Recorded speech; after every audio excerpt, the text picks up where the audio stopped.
and some storms. But we do have some warmer weather again tomorrow afternoon. Looking forward to that and more details right here on First Alert Weather Extra.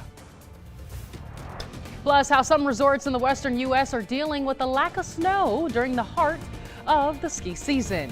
Plus, a big change for NASA when it comes to astronauts and smartphones, while we're one step closer to galactic selfies. Live on your side, First Alert Weather Extra starts right now. Welcome into First Alert Weather Extra. I'm your First Alert meteorologist, Tania Michelle, and I have some details on what we're tracking as far as the next big thing. We have a First Alert Weather Day now in place for Sunday, and if we need to change it, we certainly will, but we want you to be well informed and prepared going into the weekend, because I know many of you may have some weekend plans, maybe some dinner plans, maybe some travel plans, maybe just plans to stay at home. But here's a live look right now. No rain tonight. We are dry all across the area. We could see some patchy fog though, so I want to give you all that first alert heading into Tuesday. But right now, we're not tracking any of that. Just temperatures mainly in the 60s, upper 50s now in Coleman County, 67 in Birmingham, 60 in Tuscaloosa. And if we look far south and west central Alabama, Demopolis, still pretty warm there, hanging on at 70 degrees. If you have plans throughout your evening, tonight we'll stay dry. We'll hold on to a mostly clear night sky. A nice southwest wind will continue with temperatures in the 50s through midnight. We'll see temps overnight dropping into the low 50s, but also maybe some upper 40s. I definitely recommend having the jacket tomorrow. But look at the afternoon. It's going to feel so good once again. The one change Tuesday is that we're tracking more clouds around. So a first alert for more cloudy sky, but highs should still reach the 70s, maybe close to mid 70s further down south and west.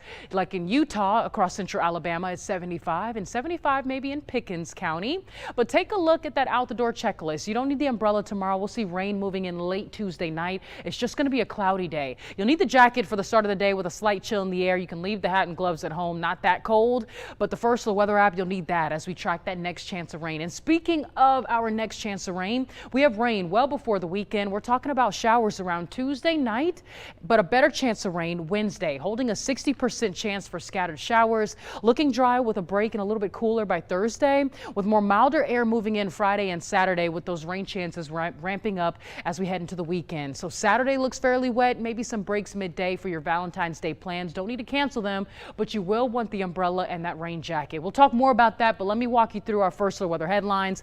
Increasing clouds Tuesday with rain Tuesday night, and a first alert for some storms around heading into your Sunday. We have that first alert weather day in place for a reason, and I'll walk you through the full 10-day forecast later right here on Weather Extra.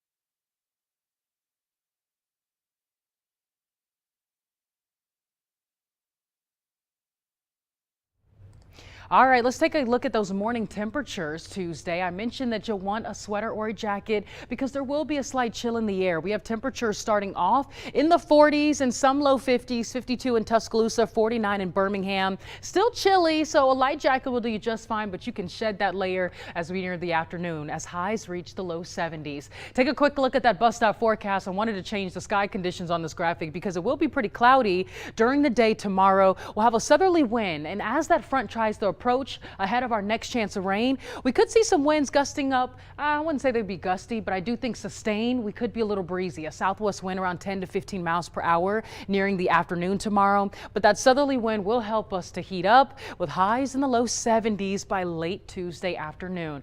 A beautiful day to make some plans, but you will need the rain jacket for your Wednesday morning commute. We'll talk more about that returning rain chance a little later on First the Weather Extra. But first, let's take a look at what Matt has to share because he has some details on your forecast as well. Well, I hope you had a fantastic Monday. Beautiful weather, feeling more like spring. And just a reminder, we're just 39 days until spring officially arrives. And before that, we are about 27 days until daylight saving time begins. So we spring forward. We'll have later sunset. That all begins on March 8th. So it'll get here sooner than later. Let's talk about, is this warmth unusual? Well, here's a look at our record highs for today. The record 77 in Birmingham set back in 1957. Kind of close to that, but not quite. 78 in Tuscaloosa back in 1957. And 80 degrees was the record high on this date back in 1965. What about tomorrow? I know we could be back into the 70s once again. I just don't think we're going to tie or break any records. Just to give you an idea, typically we should see highs in the upper 50s for this time of the year. So tomorrow's record's 80 degrees, set back in 1932, 78 in Tuscaloosa back in 1959. In Anniston, your record high for tomorrow is 77 back in 1957. So let's talk about some weather extremes, shall we? When it comes to February, we can see quite extreme weather. We can get some summer-like temperatures, and the winter temperatures can be very, very cold. So here's a look at the warmest temperatures recorded in the month. 83 is the warmest we have ever gotten here in Birmingham, and it happened 4 times: 2018, 1996, 1962, and back in 1918. Tuscaloosa, the warmest in the month of February for you was 86 degrees. That was in February 13th back in 1962, and Anniston 84. 3 times that happened: in 1996, 1977, and in 1962. But check out the winter. Of course, it's still winter time, so yeah, it can get extremely cold. In fact, 2 of our sites reporting below 0 readings. Birmingham, 10 degrees below 0. That happened on February 13th in 1899. That's a long time ago. 5 degrees there in Tuscaloosa. It's set back on February 2nd, 1951. In Anniston, you were 4 degrees below 0, set back on Valentine's Day way back in 1905. So yeah, February can have a lot of extremes. Enjoy the warmth, but it's not quite record-breaking. Tracking dangers above from the earth below. We're showing you how falling space debris can be tracked with seismometers. Explore the wonders of weather with Weather in the Classroom. Scan the QR code now to help your kids soar to new heights with Soar with 6.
Tonight, we're starting a new segment here on First Alert Weather Extra. Matter of fact, today in weather history, do you remember what happened 32 years ago? It was a storm that affected multiple states, including Alabama.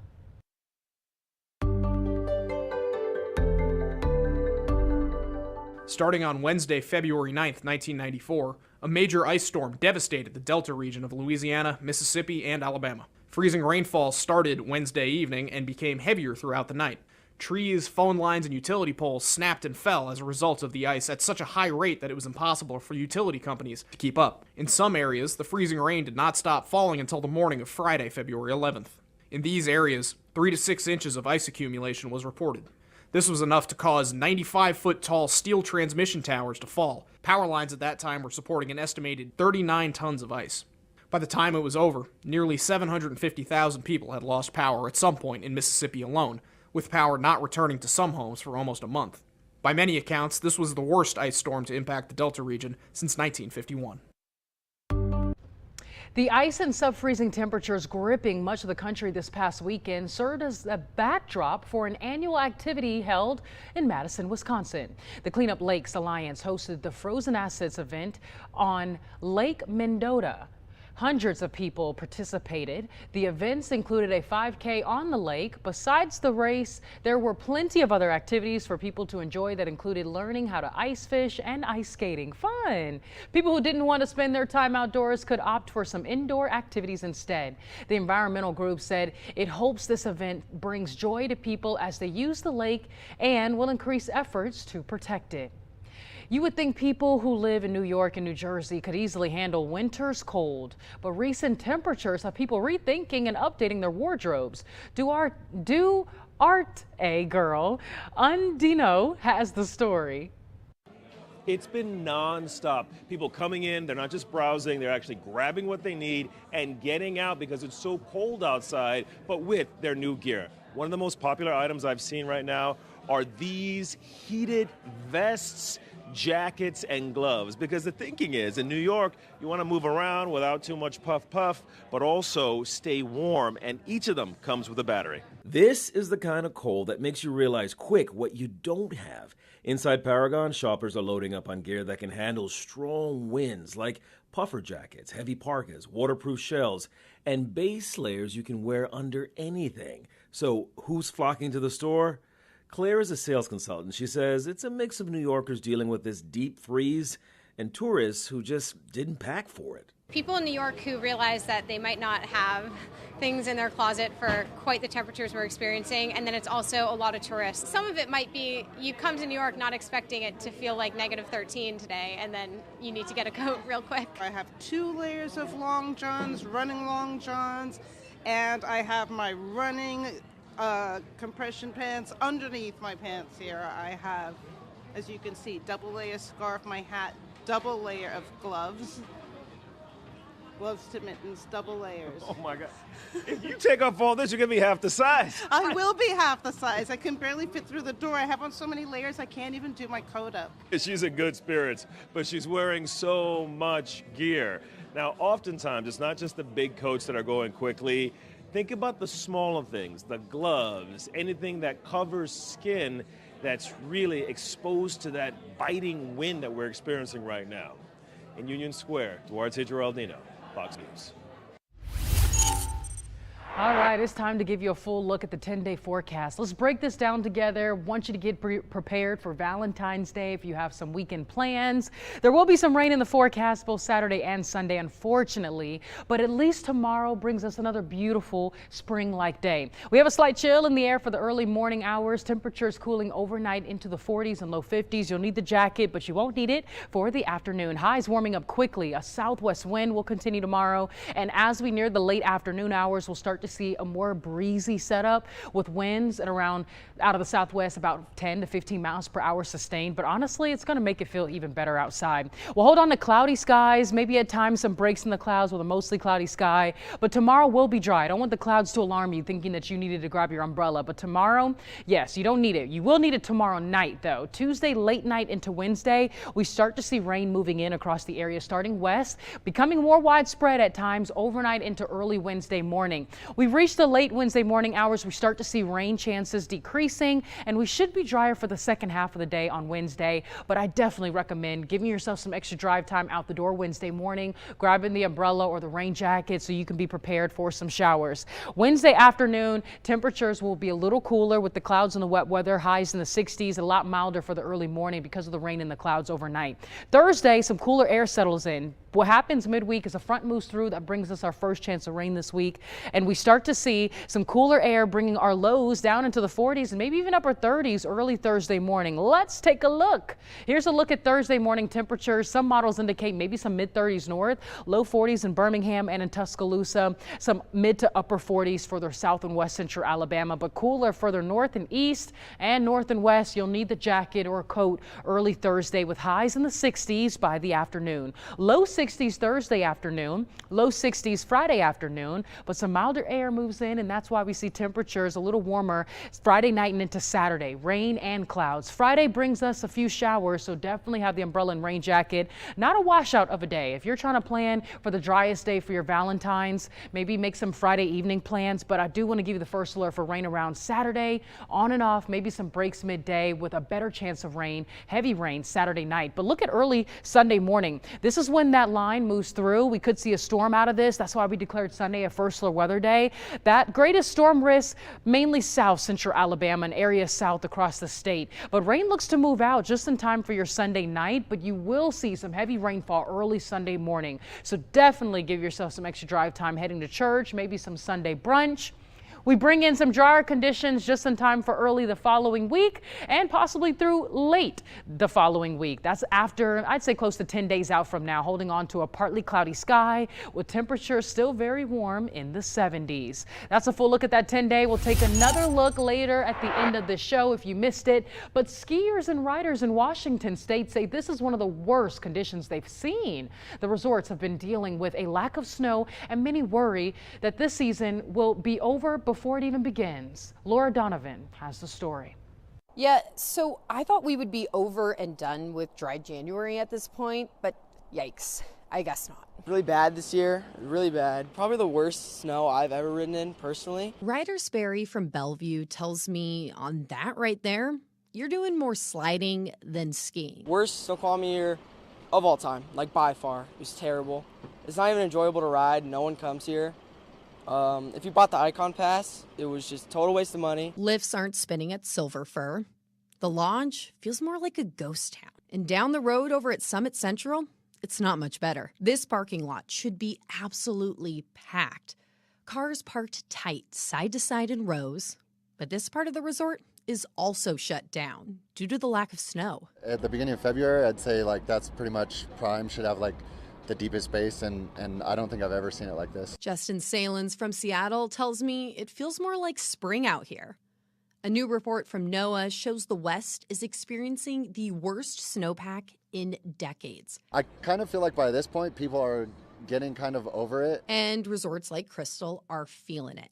Officials there tell me they're seeing less visitors than usual, and they're trying to sweeten the deal to get folks up on the mountain, lowering daily ticket rates to more of what you'd see in March.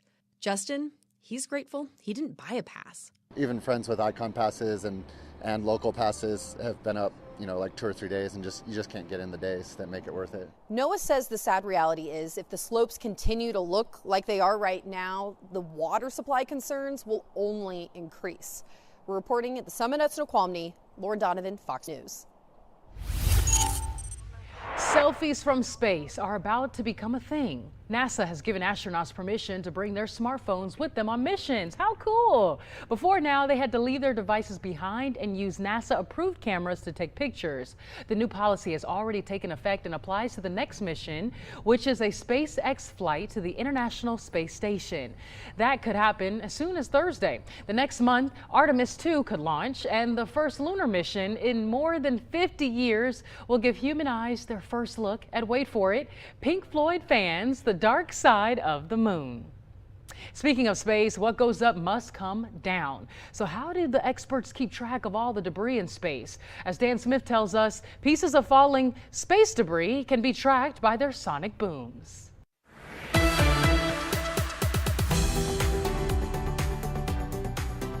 It's one extraordinary thing to launch the product of mankind's brilliant minds into the cosmos, but it's another to keep track of it long after the mission ends.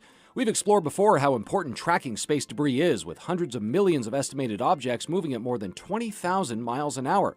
Most are very small, but used rocket boosters and decommissioned satellites can be hazardous if they don't fully burn up on re-entry.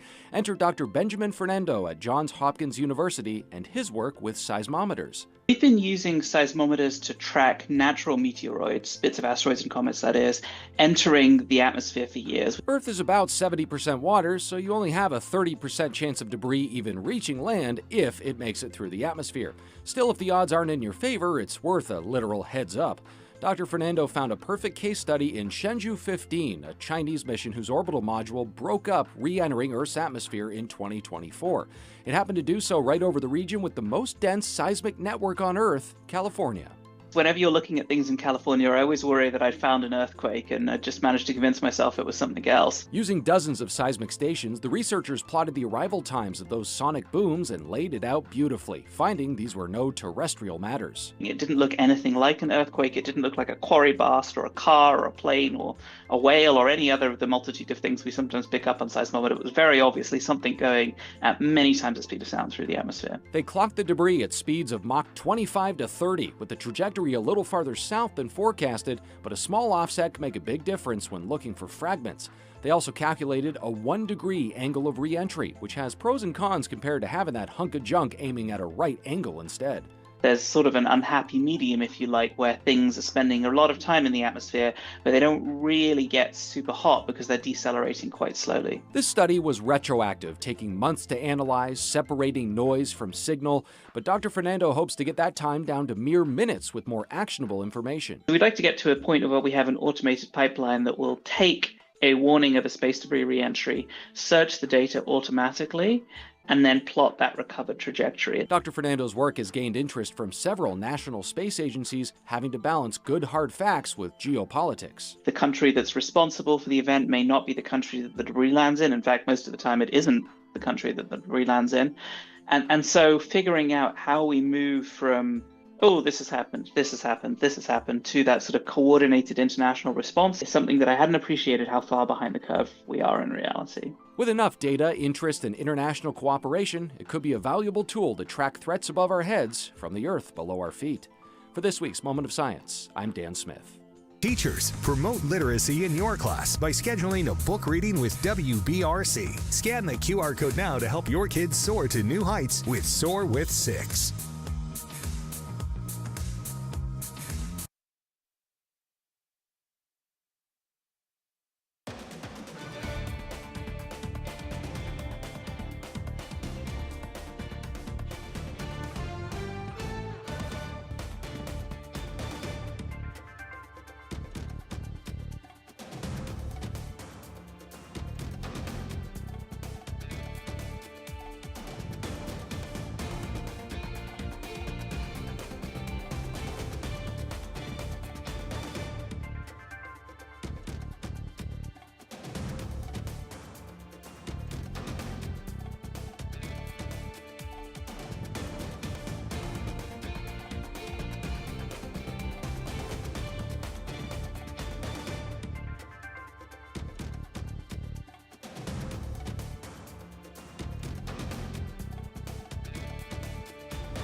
It is picture time for Weather Extra, and look at this. B. Jones sent this in as a sunrise in Clanton, Alabama. Let me get out of the way so you can see all that. Man, that is absolutely gorgeous. Past few days, we've really got some great looking sunrises and sunsets that have been sent in. This is a straight mountain sunrise from Brian Stover sent this in. Isn't that beautiful? Man, oh man, and I think we've got one more. Oh, Christy Letcher, she's holding the sunset in her palm of her hand there. This is from Gold Branch at Flag Mountain. So we've got some great photographers in our area. Look at this. This is Henry Ledbetter sent this in. This is a groundhog. He says it's looking for his shadow. He's like, I can't see anything here. Well, maybe that's a shadow. I believe I see it. 6 more weeks of winter. Just keep moving, man. Keep moving if it's 6 more weeks of winter. And get those pictures coming on in here if you would like to be a part of Weather Extra. When you send in your photos through our First Alert Weather app, it gives us permission to use them here on TV. So just scan this QR code or just do an app search for First Alert, WBRC First Alert Weather. Scroll down to the bottom, you can see where to submit those photos, and you too can be a part of our picture time here on Weather Extra. Oh, we just love Mickey and his spirit, don't we? Take a look at our 10-day forecast. We have rain Wednesday, rain again Friday and into the weekend. We'll have more updates on Sunday's First Alert Weather Day tonight at 9 and at 10.